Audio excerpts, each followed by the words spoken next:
అందుకే యేసు ప్రభు నిన్ను పిలుస్తా ఉన్నాడు. అందుకే పాట పాడినాం. ఏ పాట? రండి రండి యేసుని యొద్దకు రమ్మనుచున్నాడు అని పాడినాం కదా. అంటే యేసు నేను పిలుస్తున్నాను కాదు, నేను పిలుస్తున్నానండి. దేవుడే నిన్ను పిలుస్తున్నాడు. యేసు ప్రభు నిన్ను పిలుస్తున్నాడు. ఎందుకు? యేసు ప్రభు ఎందుకు వస్తే ఏమో తెలుసా? చదవండి 11వ అధ్యాయము మత్తయి సువార్త 11:28. త్వరగా ఎంతసేపా? మత్తయి సువార్త 11:28. ప్రయాసపడి భారమును మోసుకొని చిన్న సమస్యలు వెళ్ళారా, నా యొద్దకు రండి, నేను విశ్రాంతిని విశ్రాంతినిస్తా, నెమ్మది ఇస్తా, శాంతి ఇస్తా, సమాధానం ఇస్తా. ఈ లోకంలో మానవుడు ఏం చేయలేకపోతున్నాడు? నెమ్మది లేక, శాంతి లేక, సమాధానం లేక మానవుడు ఏం చేస్తా ఉన్నాడు? ఎక్కడెక్కడో ప్రయాణం చేస్తా, ఎక్కడెక్కడో వెళ్తా ఉన్నాడు నెమ్మది కొరకు, శాంతి కొరకు, సమాధానం కొరకు. అయితే యేసు ప్రభు అన్నాడు, బిడా ఎక్కడ వద్దు, ఈయన్నే ఉండు. అయితే నువ్వు నా యొద్దకు నువ్వు నా యొద్దకు రా. అయితే నువ్వు నా యొద్దకు వస్తే నీకు ఇన్ని ఇస్తా, నెమ్మది ఇస్తా, శాంతి ఇస్తా, సమాధానం ఇస్తా, సంతోషం అన్ని ఇస్తా నీకు. అయితే నువ్వేం చేయాలా? నువ్వు నా యొద్దకి రావాలి. అయితే నువ్వు నా యొద్దకు వస్తే నీకు ఇలాంటి కార్యాన్ని నీ జీవితంలో ఇస్తా.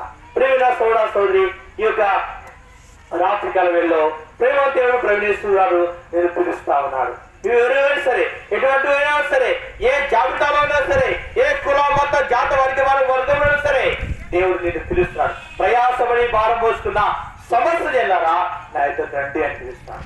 నీకు విశ్రాంతిని నెమ్మది ఇస్తా అంటాడు. కాబట్టి రెండవదిగా ఏ మార్గం అంటే ఇది జీవ మార్గము, ఏకైక మార్గము. ఆ మార్గమే యేసుక్రీస్తు మార్గము. అయితే ఈ మార్గంలోకి ఎవరు వెళ్తారని చెప్పినాను?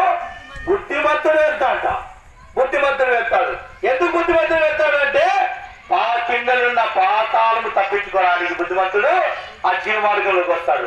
మనం బుద్ధిమంతులమా బుద్ధిహీనులమా అండి? ఏమో అది నువ్వు చెప్పంటారా?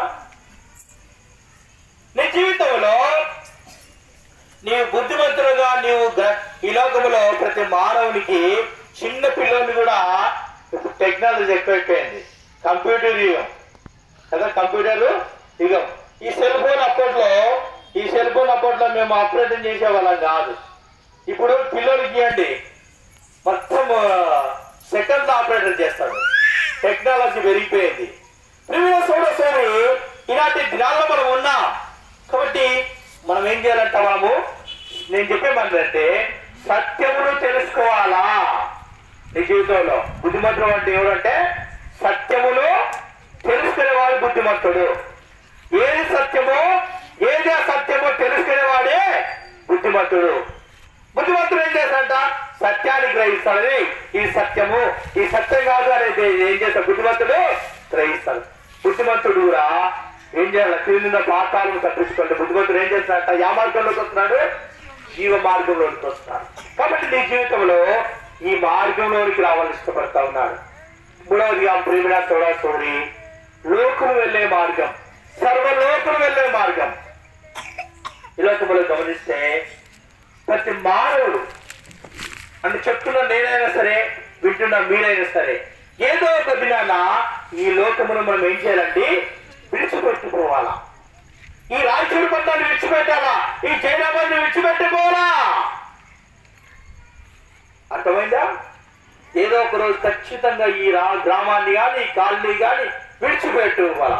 ఎందుకు? ఈ లోకంలో ఎవరు మనము? యాత్రికులం.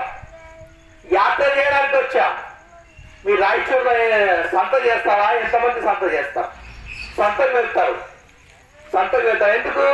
అన్ని కూరగాయలు, ఆ కూరగాయలు, ఈ కూరగాయలు అన్ని తెచ్చుకొని వారమంతా చేస్తారు. జాబు ఉద్యోగస్తులు అయితే ఇప్పుడు అంతా తక్కువైందిలే. విలేజ్లు, పల్లెటూరులు అయితే వారానికి ఒకసారి సంతకు వెళ్తారు. సంతకు వెళ్ళి అన్ని కూరగాయలు తెచ్చుకొని వారమంతా అవి తెచ్చుకుంటారు. మరో వారానికి సంతకు పోతారు. విలోకంలో డీవి ఉంటుందా? మనం విలోకానికి ఎందుకు వచ్చాం తెలుసా? సంత చేయడానికి వచ్చాం. సంత చేయడానికి వచ్చాం. మనము ఒకరోజు ఈ సంతలు చేసి సంతలు ముగిసిన తర్వాత ఏం చేయాలి? అడగాలా? ఇంటికి పోవాలా? ఆయన బజార్లో ఉంటారా, మార్కెట్లో ఉంటారా? సంత చేయడానికి వచ్చిన వాళ్ళు ఉండరు కదా. అలాగే ఒక దినాన కూడా మన జీవితంలో ఈ లోకంలో సంత చేయడానికి వచ్చినాం. ఈ రాయచూరులో కావచ్చు, ఈ జైరాబాద్లో కావచ్చు, సంత చేయడానికి వచ్చినాం. అయితే ఈ సంతం తీసేయండి విడిచిపెట్టి సంత మార్గంలో విడిచిపెట్టి ఆ మార్గంలో ఎడగలంటే ఇంటికి పోవాలా. మరి ఈ కట్టుకున్న ఇల్లు శాశ్వతం అంటే శాశ్వతం కాదు. ఈ కట్టుకున్న ఇల్లు కూడా నువ్వు బిల్డింగ్ పెట్టుకో, అంత పదంతస్తున్న బిల్డింగ్ పెట్టుకో, ఒకరోజు కుప్ప కూర్చొని. ఈ మధ్య కాలంలో నేను చూసిన 10 అంతస్తుల బిల్డింగ్ ఉంది. అమ్మా, ఇంకా మనుషులు ఉన్నారండి దాంట్లో, మనుషులు ఉన్నారు. మీరు చూసింటారు టీవీలో, యూట్యూబ్లో, యూట్యూబ్లో అంటే వస్తుంది, చూస్తూ ఉంటారు. పెద్ద 10 అంతస్తుల బిల్డింగ్ అమాంతంగా పైన కూరుతా ఉంది. కేకలేస్తా ఉన్నారు, అనిపిస్తా ఉన్నారు. ప్రేమ సోదరుడు నేను చెప్పేవాడంటే, నీ మరణం ఎప్పుడో నీకు తెలియదు, నా మరణం ఎప్పుడో నాకు తెలియదు. అయితే మరణించకుంటే నువ్వు సత్యాన్ని తెలుసుకోవాలా. లోకులు వెళ్ళే మార్గం నేను వెళ్తున్నాను, ఒక భక్తులు వెళ్తా ఉన్నాడు. సర్వలోకములు వెళ్ళే మార్గాలు వెళ్తా ఉంటాను, భక్తులు వెళ్తా ఉన్నాడు. ఒక దినాన నీవు నేను కూడా ఈ గ్రామాన్ని కాలనీని విడిచిపెట్టిపోవాలా. చనిపోయిన మానవుడు, పుట్టిన మానవుడు గిట్టక తప్పదు. అయితే చనిపోతే ఎక్కడ వెళ్తావు? దేవాక్యం రాబడింది, మనిషి అందరూ ఒక్కసారి మృతువులు నీపోండు, అటు తర్వాత తీర్పు జరుగుతుంది. ప్రియమైన సోదర సోదరి, నీ జీవితంలో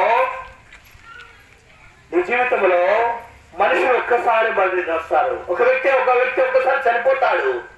అయితే చనిపోయిన తర్వాత ఎప్పుడు ఏమైనా వస్తాయా? చనిపోయిన తర్వాత ఏమైనా వస్తాయా? ముక్కులో ఉందనుకోండి, పీకరా